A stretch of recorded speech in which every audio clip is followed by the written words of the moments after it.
Бүгүн 17 сентябрь Каракол шаарынын Борбордук аянтында Баткен элине жардам көрсөтүү иретинде гуманитардык жардам чогултуу пункттары ачылган. Ошонун биринде азыр иштер жүрүп жатат. Артты үстүнө ыргыта бергиле макулбу? Үстү дагы толсун да полностью толтуралы. Барыңыздарды чакырып кетем.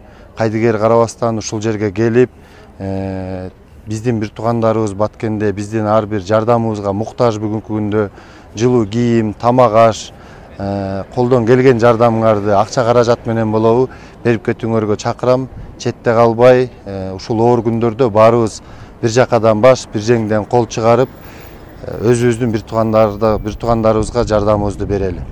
Ысык Көл областы боюнча азыркы тапта 70 гуманитардык жардам чогултуу пункту иштеп жатат. Ал эми Каракол шаарында 6 пункт ачылган. Биринчиси Чыңгыз Айтматов атындагы Борбордук аянтта, экинчиси Токтогул Жусаев көчөлөрүнүн кесилишинде, үчүнчүсү Глобус гипермаркетинде, төртүнчүсү Алдашев менен Торгоев көчөсүнүн кесилишинде, бешинчиси Алдашев Дербишев көчөлөрүнүн кесилишинде жана 6-сы Жамансариев көчөсү Актилек плюста. Каракол шаарында элдин ынтымагын көрүп атабыз.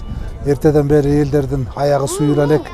Баткендеги бир туугандарыбызга жардам катары көп продукттарды колдон келгендерди алып келип атышат элдер. Элден айланса болот. Ынтымак бар жерде бардыгы болот дегендей, Кудайым буйрса мындан да чыгып кетебиз.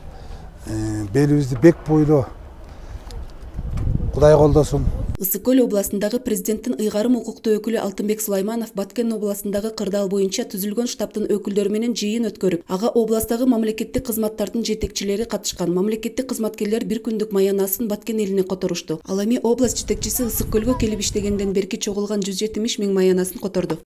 Биз да ушул Каракол шаарынын кеңешинин депутаттары жалпы атайын ушул элди чакырып, колдоо көргөзүп, ар бирөөбүз ушул акчалай ар бир депутаттарды да айттык, 5000 сом өлчөмүндө жардам көрсөтүшмөй болду. Баткендеги болуп жаткан окуяга баарыбыз жүрөгүбүз ооруп, кабыргабыз кайышып турат. Ушуга бардык жарандарды, кайдыгер эмес жарандардын баарын чакырат элек. Кыргызстан менен Тажикстан чегара маселелери такталып чечилип, өлкөлөр арасында тынч жашоо орнойт деген үмүттөбүз. Чолпон Мурзалиева, ТРК Волна, Ысык Көл.